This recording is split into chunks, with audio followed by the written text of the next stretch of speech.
Around the turn of the 20th century, in order to save the dying heliocentric model from the conclusive experiments of Airy, Michelson, Morley, Gale, Sagnac, Cantor, Nordmeyer, and others, Albert Einstein created his special theory of relativity, a brilliant revision of heliocentrism which in one philosophical swoop banished the universal ether from scientific study, replacing it with a form of relativism which allowed for heliocentrism and geocentrism to hold equal merit.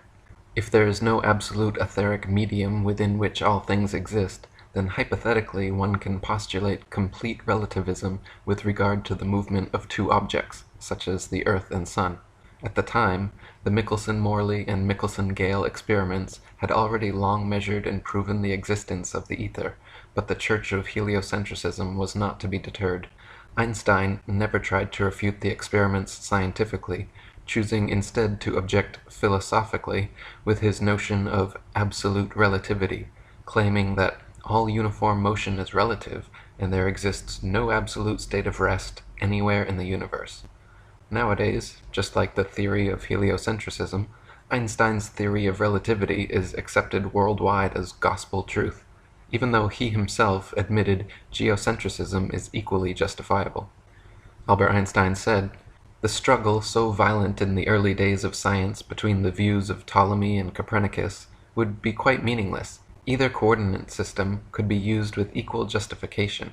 The two sentences, 'the sun is at rest and the earth moves,' or 'the sun moves and the earth is at rest,' would simply mean two different conventions concerning two different coordinate systems."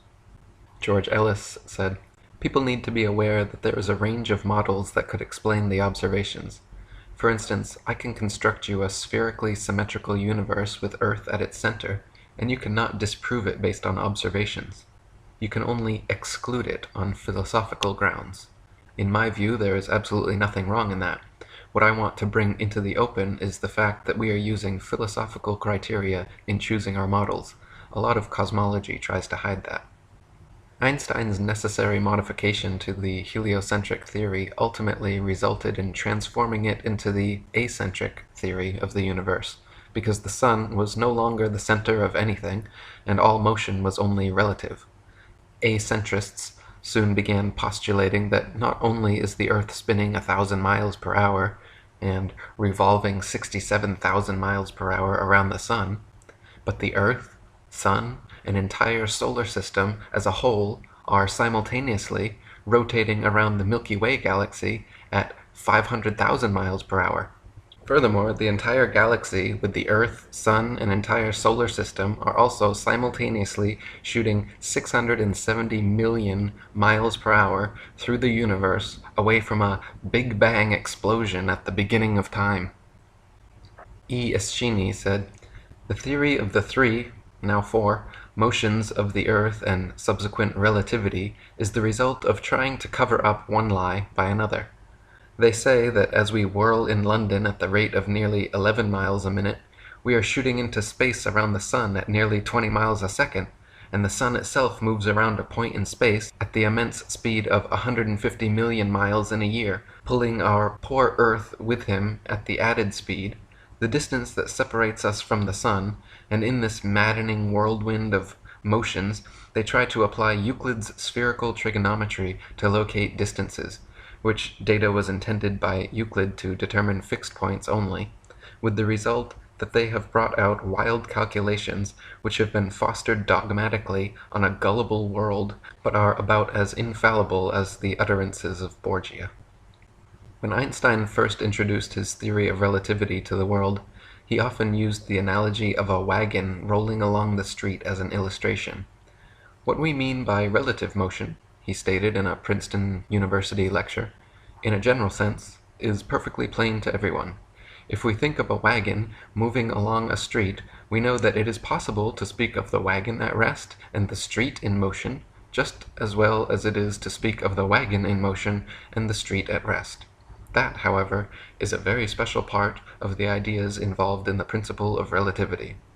Gerard Hickson says, "That would be amusing if we read it in a comic paper, but when Professor Einstein says it in a lecture at Princeton University, we are expected not to laugh. That is the only difference. It is silly, but I may not dismiss the matter with that remark, and so I will answer quite seriously that it is only possible for me to speak of the street moving while the wagon remains still, and to believe it, when I cast away all the experience of a lifetime and am no longer able to understand the evidence of my senses, which is insanity. Such self-deception as this is not reasoning, it is the negation of reason, which is the faculty of forming correct conclusions from things observed, judged by the light of experience. It is unworthy of our intelligence and a waste of our greatest gift, but that introduction serves very well to illustrate the kind of illusion that lies at the root of relativity. When he suggested that the street might be moving, while the wagon with its wheels revolving was standing still, he was asking us to imagine that in a similar manner the earth we stand upon might be moving, while the stars that pass in the night stand still. It is a case of appeal, where Einstein appeals in the name of a convicted Copernican astronomy against the judgment of Michelson, Morley, Nordemeyer, physics, fact, experience, observation, and reason. On the surface, relativity may seem plausible enough, especially when presented by a charismatic character of Einstein's caliber, but is it really so simple and straightforward? In fact, Einstein's theory of relativity is so complicated and convoluted that when it first came to the public's attention, it was said that there were probably less than a dozen people on Earth capable of understanding it. After Einstein presented his theory to the Royal Astronomical Society, philanthropist Eugene Higgins offered a prize of $5,000 for the best explanation of relativity in essay form, describing it so the general public could understand what it was all about. Prize winner Mr. L. Bolton himself admitted that even when stated in its simplest form, it remains a tough proposition. Along with Einstein's denial of the ether and anything absolute, except the absoluteness of relativity, he had to create a litany of new terms and ideas, each depending upon another and contributing to support the whole. For example, Einstein claimed that there was no ether, that time is a fourth spatial dimension, that infinity and eternity do not exist, and that light is a material thing. This meant that time must be added to the three dimensions of length, breadth, and thickness, that space be renamed a continuum, and points in the space-time continuum be renamed to events. Gerard Hickson said, "What we have always known as a point in the terms of Euclid, Einstein calls an event. But if words have any meaning, a point and an event are two totally different things, for a point is a mark, a spot or place, and is only concerned in the consideration of material things, while an event is an occurrence, it is something that happens.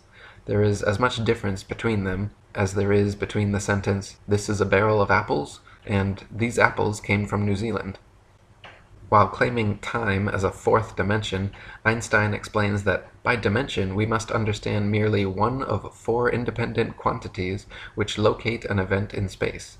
This is to imply that the other three dimensions which are in common use are independent quantities, which is not the case, for length, breadth, and thickness are essentially found in combination. They coexist in each and every physical thing so that they are related. Hence they are not independent quantities. On the contrary, time is an independent quantity. It is independent of any one or all the three proportions of material things. It is not in any way related, and therefore cannot be used as a fourth dimension. Einstein's theory of relativity claims that light is a material thing which therefore has weight and is subject to gravity.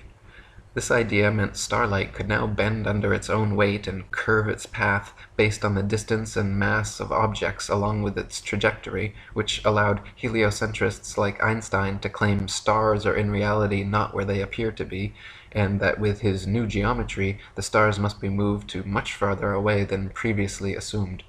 Einstein's law of the constancy of the velocity of light states that light always travels at the same speed, 186,414 miles per second, or 671,900,400 miles per hour. But Einstein also claims that gravity causes light to bend towards massive objects along its trajectory. If a ray of light can be said to bend, curve, or deviate from its course due to the gravitational pull of masses in its path, it must by necessity accelerate when approaching and decelerate when receding from these things.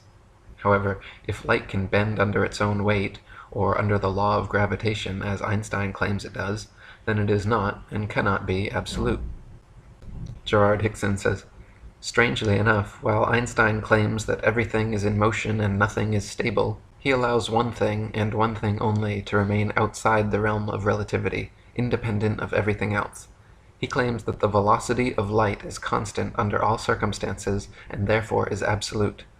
This is a blunder of the first magnitude, but I do not imagine that he fell into it through an oversight, for it is quite evident that he was driven into this false position. He was compelled to say that the velocity of light is constant, because if he did not, his new geometry would be useless. We are told that light is a material thing, and that a beam of light is deflected from a straight line by the gravitation of any and everything that lies near its course as it passes within their sphere of influence. And we are further assured that light always maintains a uniform speed of 186,414 miles per second.